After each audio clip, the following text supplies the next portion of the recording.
Hi everybody, Dan Oman here with some exciting news. DRF Formulator, the gold standard in past performance information, is now free, exclusively on DRF Bets. Join DRF Bets with the promo code WINNING, get a $250 first deposit match bonus, a $10 free bet, and free Formulator already uploaded to your account. Access Formulator's premium features, including sortable trainer stats, race replays, personalized trip notes, and lots more. Free Formulator, exclusively on DRF Bets.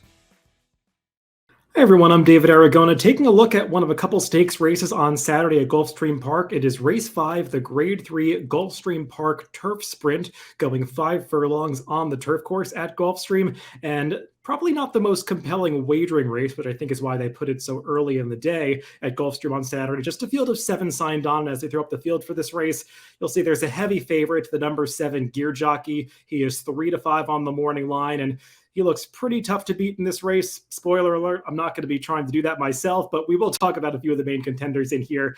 Gear Jockey, though, he does have a real class edge over this group, coming out of a solid effort in the Breeders' Cup Turf Sprint in his last race, so getting significant class relief as he makes his 5-year-old debut in this spot. But there are some locally based runners that are a little bit faster to his inside that could make him work towards the early portion of this race, some like the number 1 Warrior's Pride, who has a lot of early speed. And speaking of early speed types, let's take a look at the Timeform US pace projector for this race, and no surprise to see that number 1 Warrior's Pride shown on the front end. This horse really just does have one way to go. He likes to try to go as fast as he can for as far as he can, so he will try to take them gate to wire in this Grade 3 event. The number 2 Breakthrough has shown some speed in his prior races, but probably not of the quality of the number 1, and also the number 4 Yes I Am Free, a stalking type that is familiar with Warrior's Pride, has chased him before, and will probably be in that same position once again. That favorite, the number 7 Gear Jockey, shown back in mid-pack. He will probably try to be coming from just off the pace going this 5 furlong distance. And speaking of Gear Jockey being the heavy favorite in here, let's take a look at one of the finest performances that he put forth last year, and that was in this turf sprint from Kentucky Downs back in the middle of September, and that's him coming into the stretch in the shadow roll, ranging up just outside of the leader there, and he puts in a really nice stretch run in this race to take over with about a furlong from home and hold off some pretty good turf sprinters that are finishing in behind him. He wins this race decisively by over 2 lengths, and this was the real claim to fame for Gear Jockey. He had come to hand when they turned him back in distance over the summer at Saratoga, ran really well in a couple of 5.5 furlong turf sprints up at the Spa, showed that he could handle the 6 furlongs at Kentucky Downs in that race we just watched, getting a 1:20 Timeform US speed figure for that performance. All of his rivals in here have not approached a number like that in any of their prior races, so that makes Gear Jockey the clear horse to beat. He wasn't able to replicate that effort last time in the Breeders' Cup Turf Sprint, but he was facing off against Golden Pal, who really nobody in the country can stay with over 5 furlongs on the turf, so can't really blame Gear Jockey for getting outrun every step of the way in that 5 furlong race at Del Mar. He still ran well enough to beat over half the field home and finishing 6th. He actually turned into the stretch in 4th place, so was in contention for the majority of that race, just faded a bit towards the very end. Gear Jockey, I just think all of his sprint races make him way the horse to beat. The one concern, obviously, is the 5 furlong distance. Could be a little bit sharp for a horse that has done well going as far as a mile, has probably won his best turf sprint races between 5.5 and 6 furlongs, but given the field that he's facing here, I'm not going to be too hard on him for the fact that he did not run his best race going 5 furlongs last time in the Breeders' Cup.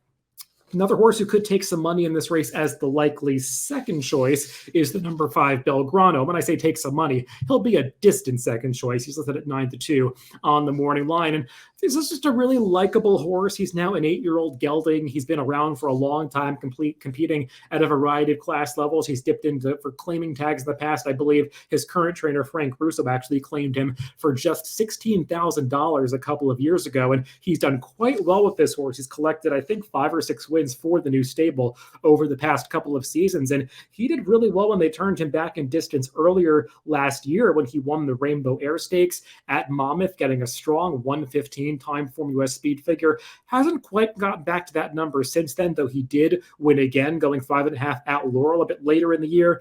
Last time out, they stretched him out to a mile at Gulfstream Park, and I thought he ran respectably. He just faded a bit in the late stages after getting a little key moving down the backstretch. The top two finishers in that race, clear vision and value proposition, just probably a little bit better than Belgrano. So he's finding himself going the right distance here, turning back to 5 furlongs, because he has been competitive going shorter distances in the past. So I just feel like he's not really at the same class level as a runner like Gear Jockey. So even though I do think this is a good spot for Belgrano, I'll be somewhat surprised if he's able to pull off the upset against a proven runner like Gear Jockey to his outside. A couple more horses that you might want to consider are the number 1, Warrior's Pride, and the number 4, Yes, I Am Free. Let's take a look at the race they both participated in from last July, when Warrior's Pride was the winner this day, and that's him coming into the stretch on the lead. And actually, that's Yes, I Am Free chasing in second place. He'll get a little bit tired in late stages as Warrior's Pride is able to win this race, holding on just barely over a late charge from Tiger Blood on this day. Now, this was when Warrior's Pride was a 3-year-old, and this was arguably, or I should say not arguably, clearly the best performance of his year last year,